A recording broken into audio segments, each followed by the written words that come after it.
ଚାଲନ୍ତୁ ଏମିତି ଗୋଟେ ଜାଗା କଥା ଭାବିବା ଯେଉଁଠି ମାଟି ତଳେ ଅଛି କୋଟି କୋଟି ଟଙ୍କାର ସମ୍ପଦ, ହେଲେ ସେହି ମାଟି ଉପରେ ରହୁଥିବା ଲୋକମାନେ ବଞ୍ଚୁଛନ୍ତି ଗଭୀର ଦାରିଦ୍ର୍ୟ ଭିତରେ। ଏଇଟା କୌଣସି କାହାଣୀ ନୁହେଁ, ଏ ହେଉଛି ଓଡ଼ିଶାର କେନ୍ଦୁଝର ଜିଲ୍ଲାର ଅସଲ ଚିତ୍ର।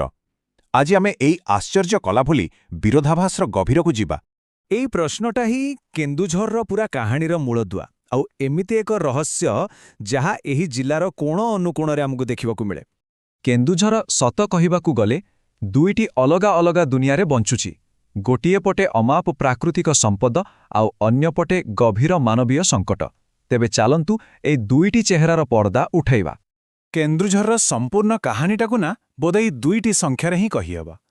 ଗୋଟିଏ ପଟେ ଦେଖନ୍ତୁ 3152 ମିଲିୟନ ଟନ୍ର ବି ଅଧିକ ଉଚ୍ଚମାନର ଲୁହପଥର। ଏହା ଭାରତର ଶିଳ୍ପ ପାଇଁ ଏକ ପ୍ରକାର ମେରୁଦଣ୍ଡ। ଆଉ ଅନ୍ୟପଟେ ଏକଦମ ନିଷ୍ଠୁର ସତ୍ୟ, ଏହି ଜିଲ୍ଲାର 62% ଲୋକ ଦାରିଦ୍ର୍ୟ ସୀମାରେଖା ତଳେ। ଏହାକୁ ହିଁ ତ କୁହନ୍ତି ପ୍ରଚୁରତାର ପ୍ରକୃତ ବିଡ଼ମ୍ବନା।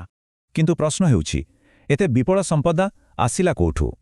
ଏହାର ଉତ୍ତର ପାଇବା ପାଇଁ ଆମକୁ ଖାଲି ମଣିଷର ଇତିହାସ ନୁହେଁ, ବରଂ ପୃଥିବୀର ଭୂଗର୍ଭ ଭିତରକୁ ଯିବାକୁ ପଡ଼ିବ, ଯାହାର କାହାଣୀ କୋଟି କୋଟି ବର୍ଷ ପୁରୁଣା। 2.8 ବିଲିୟନ ବର୍ଷ। ଭାବିପାରୁଛନ୍ତି, ଏଇଟା କିଛି ସାଧାରଣ ସଂଖ୍ୟା ନୁହେଁ।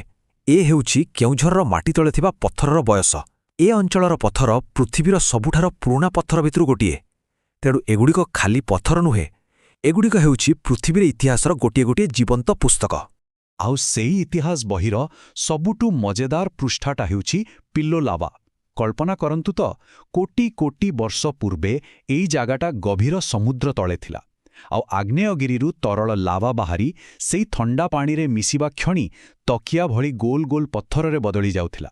କେନ୍ଦୁଝରର ନମିରାରେ ମିଳୁଥିବା ଏହି ପିଲ୍ଲୋ ଲାଭା ସାରା ଦୁନିଆରେ ବହୁତ ବିରଳ, ଆଉ ଏହା ସେ ପ୍ରାଚୀନ ମହାସାଗରର କାହାଣୀ କହେ।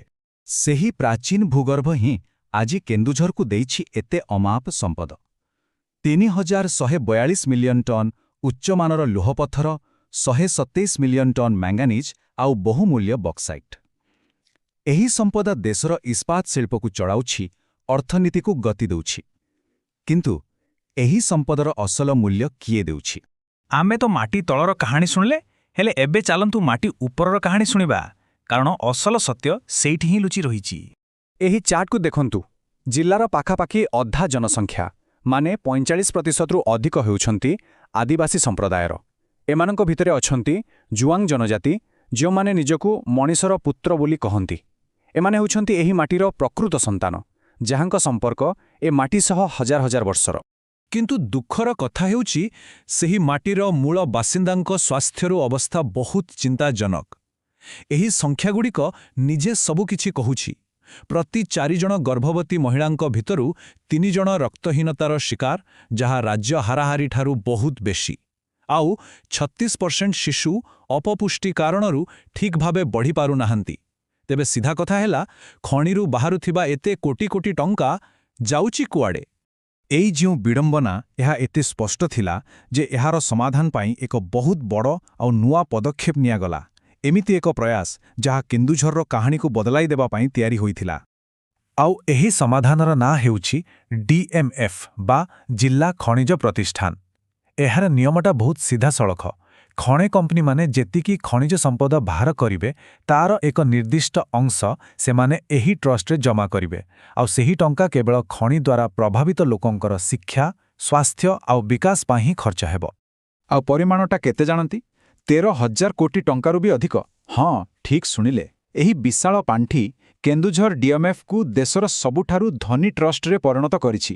ଏତେ ପରିମାଣର ଟଙ୍କା ଯାହା ପ୍ରକୃତରେ ଜିଲ୍ଲାର ଭାଗ୍ୟ ବଦଳାଇବାର କ୍ଷମତା ରଖେ। ତେବେ ଏତେ ଟଙ୍କା ଯାଉଛି କୁଆଡ଼େ? ଦେଖନ୍ତୁ, ଏହି ସ୍ଲାଇଡ୍ରୁ ସ୍ପଷ୍ଟ ଯେ ସବୁଠାରୁ ଅଧିକ ଗୁରୁତ୍ୱ ଦିଆଯାଉଛି ପିଇବା ପାଣି, ଶିକ୍ଷା, ଭିତ୍ତିଭୂମି ଆଉ ସ୍ୱାସ୍ଥ୍ୟସେବାକୁ। ଉଦ୍ଦେଶ୍ୟ ହେଉଛି ସେହି ମୌଳିକ ସୁବିଧାଗୁଡ଼ିକୁ ଲୋକଙ୍କ ପାଖରେ ପହଞ୍ଚାଇବା, ଯାହା ବର୍ଷ ବର୍ଷ ଧରି ଏହି ସମ୍ପଦଭରା ମାଟିରେ ବି ମିଳୁନଥିଲା। ଏତେ ବଡ଼ ନିବେଶ ପରେ ଏହାର ପ୍ରଭାବ କ'ଣ ପଡ଼ିଛି? ପ୍ରକୃତରେ କ'ଣ କେନ୍ଦୁଝରର ଭାଗ୍ୟ ବଦଳୁଛି?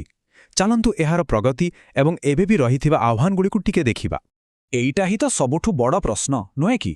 କାଗଜପତ୍ରରେ ତ ହଜାର ହଜାର କୋଟି ଟଙ୍କା ଅଛି, କିନ୍ତୁ କ'ଣ ଏହା ବାସ୍ତବରେ ଲୋକଙ୍କ ଜୀବନରେ ପରିବର୍ତ୍ତନ ଆଣୁଛି? ସତ କହିବାକୁ ଗଲେ ଏହାର ଉତ୍ତରଟା ଟିକେ ଜଟିଳ। ଏହି ସ୍ଲାଇଡ୍ଟି ଗୋଟିଏ ମୁଦ୍ରାର ଦୁଇଟି ପାର୍ଶ୍ୱ ଭଳି। ଗୋଟିଏ ପଟେ ତ ଦେଖିଲେ ଡିଏମ୍ଏଫ୍ ପାଣ୍ଠିରେ ଧରଣୀଧର ମେଡିକାଲ କଲେଜ ଭଳି ବଡ଼ ସଫଳତା ମିଳୁଛି, ଯୁବକମାନଙ୍କୁ ରୋଜଗାରକ୍ଷମ କରିବା ପାଇଁ କାର୍ଯ୍ୟକ୍ରମ ଚାଲୁଛି। କିନ୍ତୁ ଅନ୍ୟପଟେ ସେହି ପୁରୁଣା ସମସ୍ୟାଗୁଡ଼ିକ ଏବେ ବି ଅଛି। ସେହି 75% ମହିଳାଙ୍କ ରକ୍ତହୀନତା, ସେହି 37% କମ୍ ଓଜନର ଶିଶୁ। ଏଥିରୁ ଜଣାପଡ଼ୁଛି ଯେ ଖାଲି କୋଠାବାଳି ତୋଳିଦେଲେ ହେବନି, ମୂଳ ସମସ୍ୟାର ସମାଧାନ ପାଇଁ ଏକ ନିରନ୍ତର ପ୍ରୟାସ ଦରକାର। ତ ଆଗକୁ କ'ଣ? କେନ୍ଦୁଝର ପାଇଁ ଯୋଜନାଗୁଡ଼ିକ ଆହୁରି ବହୁତ ବଡ଼।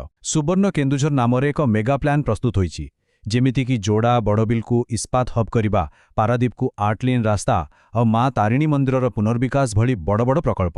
ଲକ୍ଷ୍ୟ ହେଉଛି 2036 ସୁଦ୍ଧା ଜିଲ୍ଲାର ରୂପରେଖା ସମ୍ପୂର୍ଣ୍ଣ ବଦଳାଇ ଦେବା। କିନ୍ତୁ ଶେଷରେ ଆମେ ପୁଣି ସେହି ମୂଳ ପ୍ରଶ୍ନ ପାଖକୁ ଫେରିଆସୁଛେ। ପ୍ରକୃତ ବିକାଶର ମାପଦଣ୍ଡ କ'ଣ? କେତେ ଟନ୍ ଇସ୍ପାତ ତିଆରି ହେଲା? କେତେ ଲମ୍ବା ରାସ୍ତା ବନିଲା? ନା ସେହି ମାଟିର ମୂଳ ନିବାସୀ, ସେହି ମଣିଷର ପୁତ୍ରଙ୍କର ସ୍ୱାସ୍ଥ୍ୟ, ଶିକ୍ଷା ଆଉ ସୁଖମୟ ଜୀବନ? ଏହି ପ୍ରଶ୍ନର ଉତ୍ତର ହିଁ କେନ୍ଦୁଝରର ପ୍ରକୃତ ସୁବର୍ଣ୍ଣ ଭବିଷ୍ୟତକୁ ନିର୍ଦ୍ଧାରଣ କରିବ।